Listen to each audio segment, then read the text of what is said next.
Welcome to knowledge mentors. I hope आप सभी की पढ़ाई बहुत ज़्यादा अच्छी चल रही होगी, लेकिन उसी पढ़ाई को जो अच्छी है उसको शानदार बनाने के लिए हमने एक सीरीज स्टार्ट की थी। सीरीज थी हमारी इन्वायरमेंट की, जिसमें हम क्या कर रहे थे, जिसमें हम शंकर आईएएस बुक को कवर कर रहे थे। आपको तो पता ही है कि हमने चैप्टर नंबर 1, 2, 3 एंड 4 4 चैप्टर हम ऑलरेडी कवर कर चुके हैं और हमने स्टार्ट किया था चैप्टर नंबर 5। और गेस व्हाट, हमने उसमें भी काफ़ी कुछ पढ़ लिया है और आज हम काफ़ी स्टाइलिश सी चीज़ पढ़ने वाले हैं, जिसका बड़ा स्टाइलिश सा बहुत फैशनेबल नेम है। The name is smog. तो आज हम पढ़ेंगे स्मॉग के बारे में। तो फिर इतनी देर क्यों लगा रहे हो भाई, स्टार्ट करते हैं अपने स्मॉग को। अब ये स्मॉग होता क्या है? The term smog was first used in 1905 by Dr. H.A. Desvos।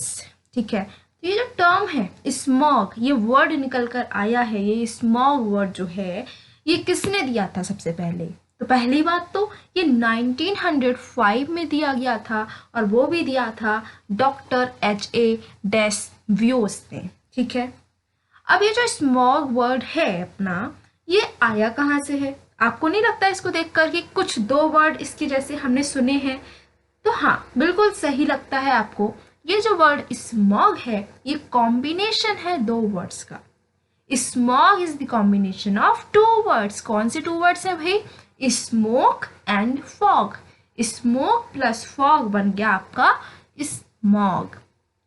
अब स्मॉग क्या होता है? स्मॉग एक ऐसी कंडीशन होती है जिसमें होता तो फॉग है, लेकिन फॉग में स्मोक मिल जाता है, या फिर सूट जो आपका होता है ना कार्बन का ब्लैकिश, वो सूट जो है वो उसमें मिल जाता है। तब जो फॉग होता है ना उसको हम फॉग नहीं कहते हैं, तब हम उसको बोलते हैं भाई स्मॉग। अब थोड़ी सी बातचीत हम कर लेते हैं इसकी फॉर्मेशन पर कि भाई ये स्मॉग कैसे बनता है। ठीक है, वैसे तो हमें पता चल ही चुका है अब तक कि फॉग में जब स्मोक मिल जाता है तब वो स्मोक नहीं होता है, ना ही वो फॉग होता है, तब वो बन जाता है स्मॉक। लेकिन ये तो हमने लेमन लैंग्वेज में समझा है ना, इसको और डिटेल में समझते हैं अब। Photochemical smog is a term used to describe air pollution that is a result of the interaction of sunlight with certain chemicals in the atmosphere। क्या बोला गया है? बोला गया है कि जो आपका स्मॉग है ये क्या है? ये एक तरीके का एयर पोल्यूशन ही है। लेकिन ये कैसे होता है? जब कुछ केमिकल्स आपके जो एटमॉस्फेयर में हैं वो जब सनलाइट से मिलते हैं, उनसे उनका इंटरेक्शन होता है, तब आपका स्मॉग बनता है।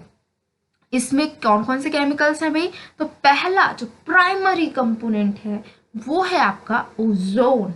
हमने ओजोन के बारे में बहुत कुछ पढ़ रखा है। हमें पता है कि अगर ये ऊपर मिलती है, स्ट्रेटोस्फीयर में मिलती है, तो काफ़ी ज़्यादा हमारे लिए बेनिफिशियल है। लेकिन अगर ये ट्रोपोस्फीयर में आ जाती है, ये नीचे आ जाती है, तब ये हमारे लिए हानिकारक हो जाती है।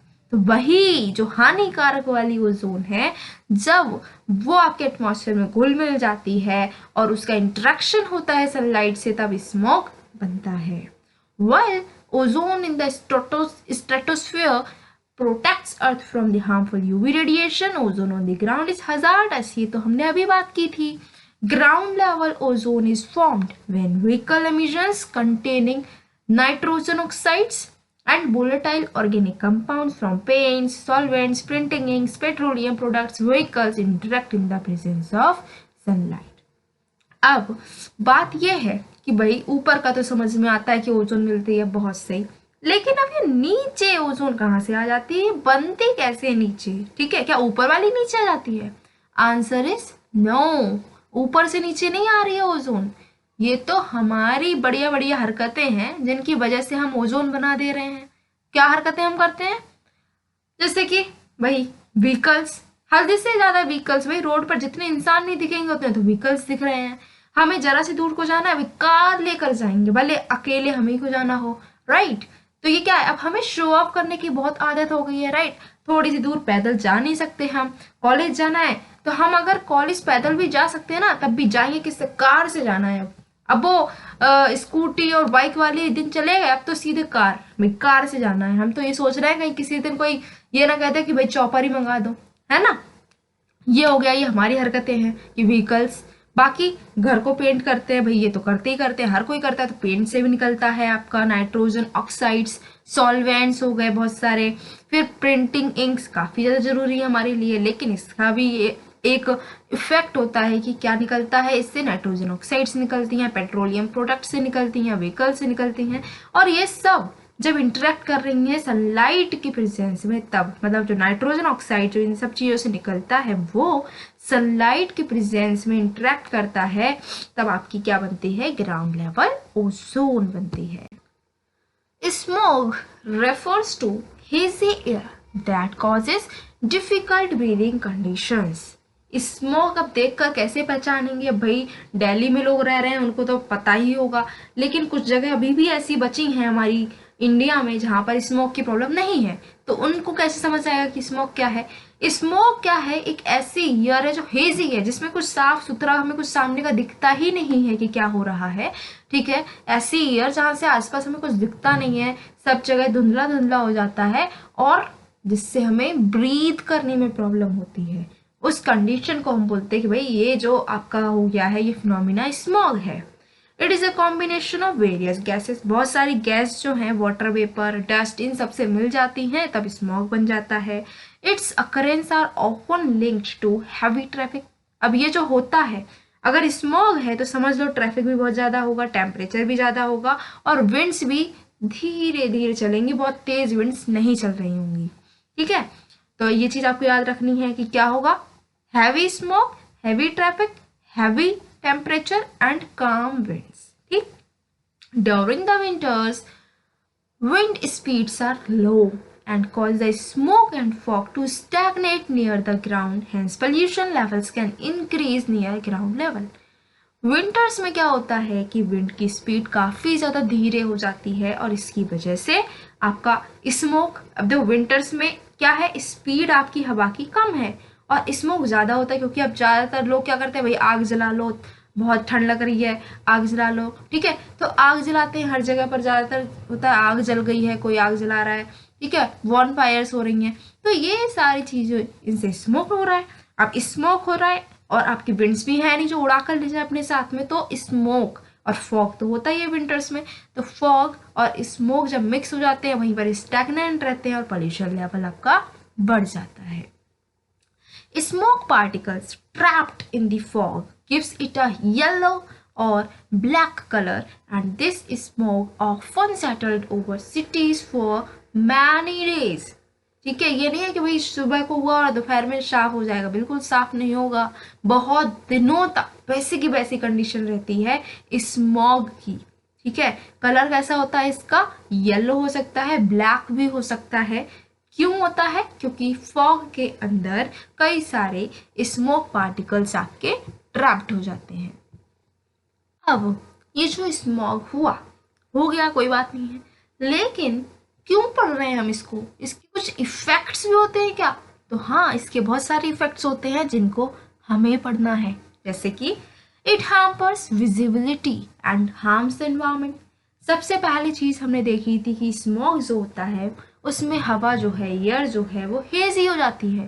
जब हेजी है, सामने का कुछ दिख नहीं रहा है, तो क्या होगा? विजिबिलिटी को ये कम कर देगा और इन्वायरमेंट को हार्म करता है। रेस्पिरेटरी प्रॉब्लम्स हो जाएंगी। भाई ये तो चीज़ आप हर एयर पोल्यूशन में लिख सकते हैं, कुछ भी अगर एयर पोल्यूशन से रिलेटेड है तो वो उसका आपका एक इफेक्ट होगा कि रेस्पिरेटरी प्रॉब्लम्स हो जाएंगी। डेथ्स भी हो सकती हैं अगर ब्रोंकियल डिजीजेज हो जाती हैं उससे।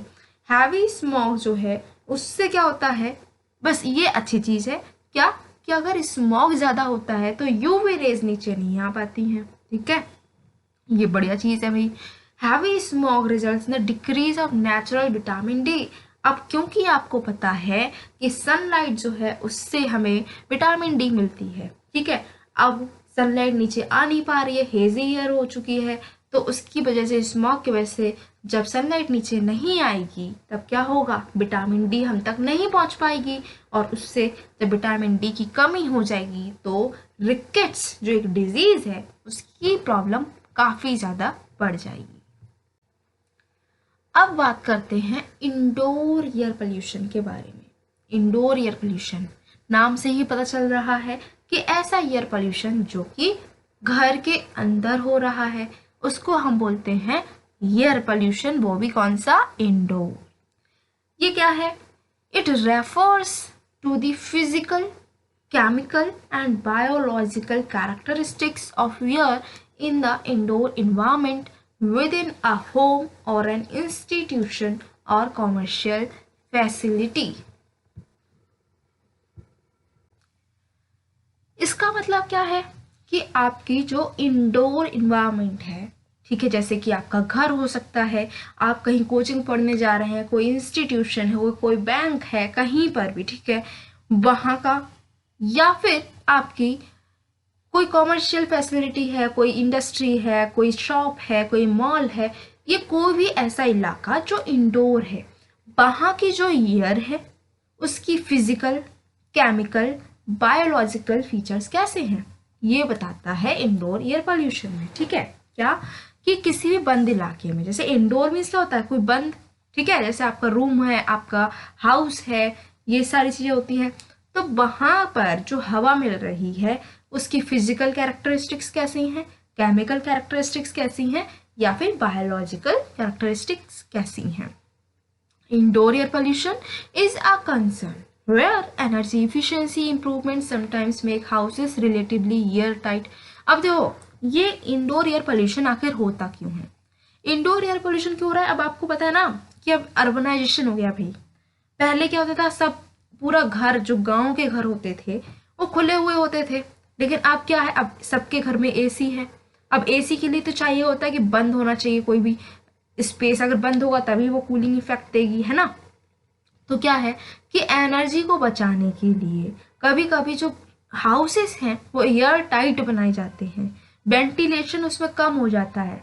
अब घर जो है आपके वो इतने ज़्यादा खुले हुए नहीं हैं, ठीक है, इसकी वजह से जो आपके घर के अंदर जो हवा मिल रही है, ठीक है, वो क्या होता है, वेंटिलेशन उसका पुअर है, तो आपकी जो हवा है वो रिसाइकल नहीं हो पाती। उस घर में जो हवा बंद हो गई वो वैसे ही बंद ही हवा है, तो क्या होता है कि वहाँ का जो आपका इन्वायरमेंट है, हवा जो है वो गंदी होती जा रही है, लेकिन वो रिसाइकल उतनी जल्दी नहीं हो पाती है, तो वहाँ का जो आपका इंडोर एयर की क्वालिटी है वो खराब होती जाती है।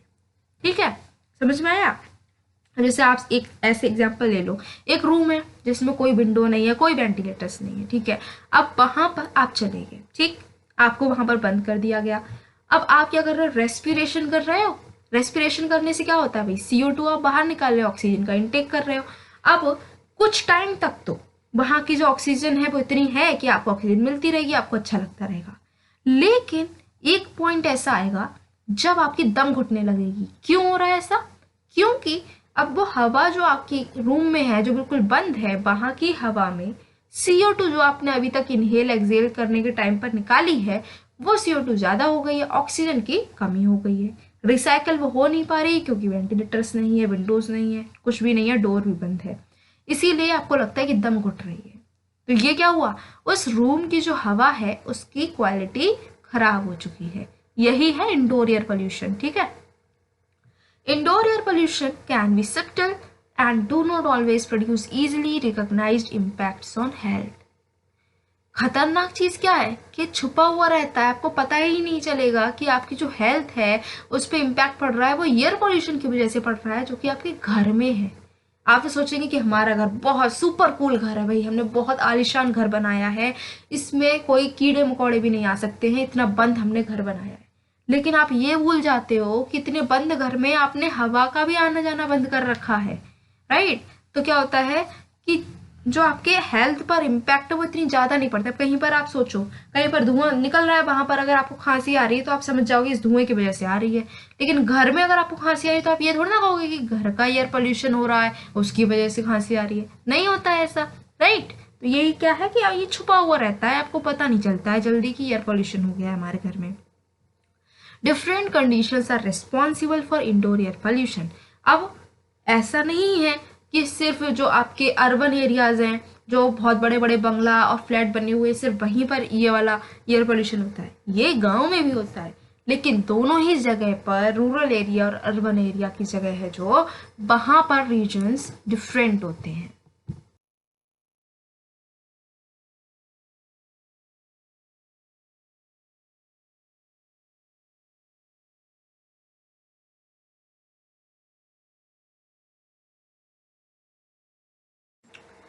तो फिर अब देखते हैं कि रूरल एरियाज जो है वहां पर इंडोर एयर पोल्यूशन क्यों होता है और कैसे होता है।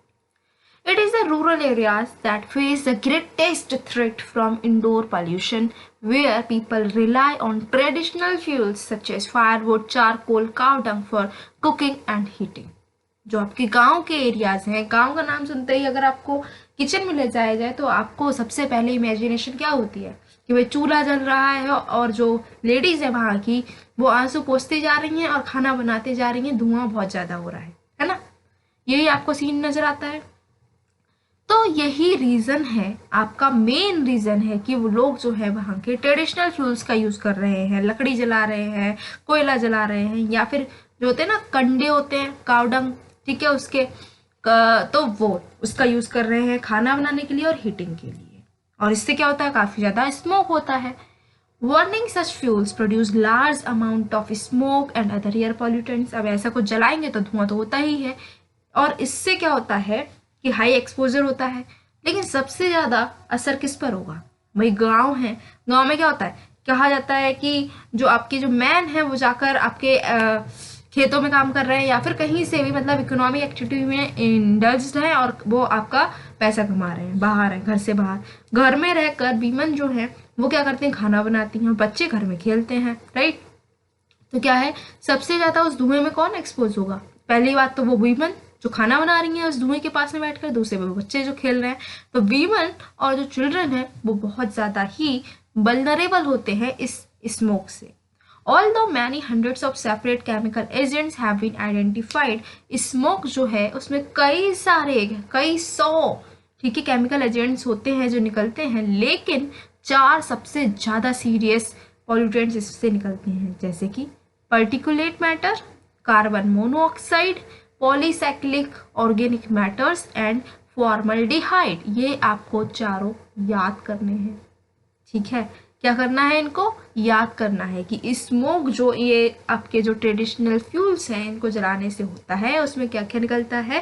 पहली चीज याद करना है कि पर्टिकुलेट मैटर निकलता है, दूसरी चीज कार्बन मोनोऑक्साइड निकलती है, तीसरी चीज फॉर्मल्डिहाइड निकलती है, और चौथी पॉलीसाइक्लिक ऑर्गेनिक मैटर निकलता है, ठीक है। ये याद करनी है।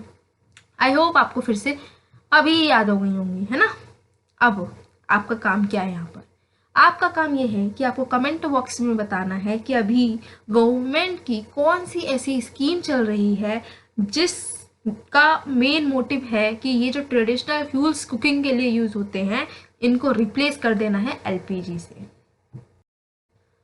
Now talking about the urban areas, भाई अर्बन एरियाज में भी तो हो रहा है इंडोर एयर पोल्यूशन, तो क्यों हो रहा है, वहाँ के क्या रीजंस हैं। वहाँ पर तो ऐसा होता नहीं है कि भाई चूल्हे पर खाना बन रहा है, लेकिन फिर भी होता है एयर पोल्यूशन, क्यों हो रहा है। In urban areas exposure to indoor air pollution has increased due to a variety of reasons. बहुत सारे रीजंस हैं जिसकी वजह से इंडोर एयर पोल्यूशन हो रहा है इन शहरों में, जैसे कि मोर टाइटली सील्ड बिल्डिंग, भाई बिल्डिंग में कहीं से भी कोई छिपकली ना आ जाए, कोई कॉकरोच ना आ जाए, बिल्कुल सील्ड बिल्डिंग बनने लगी है, राइट। वेंटिलेशन खत्म, होता ही नहीं है, बहुत कम वेंटिलेशन हो रहा है, विंडोज का बहुत कम यूज हो रहा है, सिंथेटिक मटेरियल्स का यूज कर रहे हैं बिल्डिंग बनाने में, ठीक है, जिससे बहुत शानदार घर बने हमारा। केमिकल्स का यूज बहुत हो रहा है, पेस्टिसाइड्स का यूज हो रहा है, ठीक है। काफ़ी सारे हमारे आते हैं ना एयर वो रूम फ्रेशनर्स आते हैं, और आपके जो है फर्नीचर को शाइन करने के लिए केमिकल्स आते हैं, साफ करने के लिए भी कई सारे केमिकल्स आते हैं। ये सारी चीज़ हम यूज़ कर रहे हैं, ठीक है, यूज़ करते हैं, नॉर्मली हम भी यूज़ करते हैं, राइट, कर रहे हैं, सब लोग यूज़ करते हैं। इन सब से क्या हो रहा है, इंडोर एयर पोल्यूशन हो रहा है। ये चीज़ हम ध्यान नहीं देते, इसको इग्नोर करते जाते हैं। इंडोर एयर पोल्यूशन जो है शुरू हो सकता है किसी भी बिल्डिंग में, या फिर बिल्डिंग के अंदर हम कर रहे हैं, या फिर वो बाहर से भी अंदर आ सकता है और लॉक हो सकता है क्योंकि हमने एयर टाइट बनाई है, बाहर जा नहीं पा रहा है। Other can nitrogen oxide, carbon monoxide, lead, ये सब भी जो है एयर क्वालिटी को खराब करते हैं। अब बात करते हैं कि जो इंडोर एयर पोल्यूशन है इसके कौन कौन से पॉल्यूटेंट्स हैं। इंडोर एयर पोल्यूशन में कौन कौन सी चीज़ें हैं जो ये पॉल्यूशन करती हैं। सबसे पहले बात करते हैं वोलेटाइल ऑर्गेनिक कंपाउंड्स की। ठीक है, ये क्या होते हैं? The main indoor sources are perfumes, हर कोई लगाता है भाई, सबको चाहिए फूलों जैसी खुशबू, ठीक, परफ्यूम्स लगाते हैं। हेयर स्प्रेज करते हैं हम, फर्नीचर पे पॉलिश करते हैं, ग्लू का यूज़ हम करते हैं, एयर फ्रेशनर्स का यूज़ करते हैं कि भाई कोई कीड़े मकोड़े ना आए उसके लिए मोथ रिपेलेंट्स का यूज़ करते हैं, वुड हमारे उस पर दीमक ना लगे उसके लिए वुड प्रिजर्वेटिव्स का यूज़ करते हैं। बहुत सारे ऐसे प्रोडक्ट्स हम यूज़ करते हैं। ठीक है, ये सब क्या रिलीज करते हैं? Volatile organic compounds. समझ लो, अगर परफ्यूम आप किसी दिन लगा रहे हो ना तो आपने क्या रिलीज कर दिया? Volatile organic compounds. ठीक, इसका क्या हेल्थ इफेक्ट होता है? आंखों में इरिटेशन होती है, किसी दिन परफ्यूम को आंखों में डाल के देखना कितनी इरिटेशन होगी, राइट। नोज, उसमें इरिटेशन होगी, थ्रोट में इरिटेशन होगी, सिर दर्द होने लगेगा, नोजिया फील होगा और कोऑर्डिनेशन में भी आपका लॉस हो सकता है। लॉन्ग टर्म इसका इफेक्ट क्या होगा कि लीवर खराब हो सकता है या फिर कोई और बॉडी पार्ट भी खराब हो सकता है। इतना ज़्यादा इफेक्ट है किसका? वोलेटाइल ऑर्गेनिक कंपाउंड्स का। Next is tobacco. Smoke generates a wide range of harmful chemicals. जो आपके लोग, बहुत सारे लोग होते हैं ना, वो टोबैको का यूज़ करते हैं तो उससे जो स्मोक क्रिएट होता है उससे भी कई सारी केमिकल्स निकलते हैं और कार्सिनोजेनिक भी कैंसर हो सकता है। हेल्थ इफेक्ट क्या है? आंखों में burning sensation, nose throat irritation हो सकती है, कैंसर हो सकता है, ब्रोंचाइटिस हो सकती है, अस्थमा हो सकता है और लंग जो है वो भी खराब हो सकते हैं।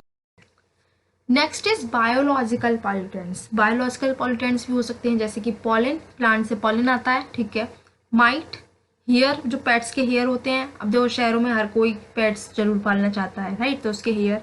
फंजाई, पैरासाइट हो गए, बैक्टीरिया हो गए, ये सब इनमें से ज़्यादातर ऐसे होते हैं जिनसे एलर्जी हो सकती है, अस्थमा हो सकता है, हे फीवर हो सकता है और कई सारी एलर्जिक डिजीजेस हो सकती हैं। फॉर्मल्डिहाइड नेक्स्ट पॉल्यूटेंट आपका है। जैसे ये कहाँ से निकलता है आपको याद रखना, कारपेट्स बिछाते हैं जो हम, ठीक है, पार्टिकल बोर्ड्स या फिर इंसुलेशन फोम जो हम लगाते हैं ना कि शोर हमारा बाहर ना जाए, रूम की आवाज़ कहीं बाहर ना जाए, इंसुलेशन फोम लगाते हैं। इन सब से क्या होता है? आईज में इरिटेशन, नोज और एलर्जीज हो सकती हैं। कौन? फॉर्मल्डिहाइड। नेक्स्ट पॉल्यूटेंट हमारा है रेडॉन। रेडॉन क्या है? ये एक गैस होती है जो कि नेचुरली निकलती है, वही सॉइल से नेचुरली रेडॉन निकलती है। ये आपको बिल्कुल याद कर लेना है। क्या याद कर लेना है? कि अगर कहीं पर सॉइल है तो नेचुरली वहां पर रेडॉन गैस निकलती होगी। अब मॉडर्न घर जो है, वेंटिलेशन बहुत बेकार हो गया है वहाँ का, तो घर के अंदर ही ये बंद रहती है और लंग कैंसर भी इससे हो सकते हैं। क्योंकि भाई देखो, हमें शौक है कि हम प्लांट्स तो लगाएंगे, प्लांट्स लगाएंगे, घर बंद है, मिट्टी प्लांट्स, भाई प्लांट्स मिट्टी में ही होंगे ना, तो फिर मिट्टी है घर में, घर बंद है, वेंटिलेशन बिल्कुल बंद कर रखा है हमने, तो मिट्टी से जो रेडॉन निकलती जा रही है, निकलती जा रही है। हम तो ये खुश हैं कि प्लांट हमारे ऑक्सीजन दे रहे हैं, लेकिन ये क्यों भूल जाते हो भाई कि जो मिट्टी है वो भी दे रही है आपको, लेकिन वो ऑक्सीजन नहीं दे रही है, वो रेडॉन दे रही है। और वो रेडॉन आपके घर में बंद होती जा रही है क्योंकि आपका घर ऐसा बना है कि बाहर से हवा बाहर जा ही नहीं पा रही है, रेडॉन बंद है। आप ऑक्सीजन की खुशी में वहीं पे बैठे पड़े हो प्लांट्स के पास में, लेकिन प्लांट्स के पास में बैठे हो, उस मिट्टी के पास में भी तो बैठे हो, वो मिट्टी आपको रेडॉन भी दे रही है। वो रेडॉन आपको लंग कैंसर भी कर सकता है अगर घर बिल्कुल बंद है तो, ठीक है। नेक्स्ट इज एस्बेस्टोस, ये भी है, और पेस्टिसाइड्स भी हैं। सो गाइज, यहीं पर हमारा ये वीडियो हम इसको ख़त्म करते हैं। आपने आज काफ़ी कुछ अच्छी चीज़ें पढ़ी हैं और आपको आज याद ही बहुत कुछ करना है, इसीलिए फ्लाई ऐश जो हमारा नेक्स्ट टॉपिक है उसको हम नेक्स्ट वीडियो में कवर करेंगे। आई होप आप सभी को सब कुछ समझ में आया होगा। अगर समझ में आया है इतू सा भी तो आपको क्या करना है? शेयर करना है, लाइक करना है और सब्सक्राइब कर लेना है इस चैनल को, जिससे कि फ्लाई ऐश वाला जब टॉपिक आएगा सबसे पहले आप पढ़कर और स्मार्ट हो जाएंगे। तो फिर ठीक है, मिलते हैं नेक्स्ट वीडियो में नेक्स्ट टॉपिक के साथ में। Till then keep your knowledge treasure hunting on.